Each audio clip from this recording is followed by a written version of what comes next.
मुनीर साहब भी लंच करके वापस आ गए हैं और काफी बंद कमरे में बातचीत हुई है और उनको आईने में उतार लिया गया है और उन्होंने तो फिर तारीफ करते कह दिया कि इनको तो नोबेल पुरस्कार मिलना चाहिए शांति का। चलिए, अच्छी बात है, दोनों एक दूसरे की तारीफ कर रहे हैं।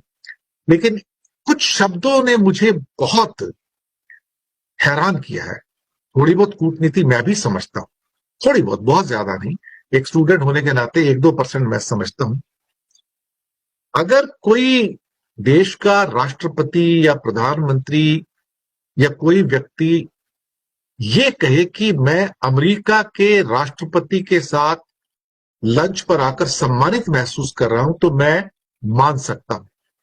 लेकिन अमेरिका का राष्ट्रपति कहे कि मुझे मुनीर के साथ लंच करने में सम्मान महसूस हुआ, दिस इज समथिंग मेरे शायद दिमाग की जो कल्पना लोग की शक्तियां है ना, उसके भी परे है ये कि एक अमेरिकन प्रेसिडेंट, दुनिया का सबसे पावरफुल आदमी, he is feeling honoured to have lunch with Munir.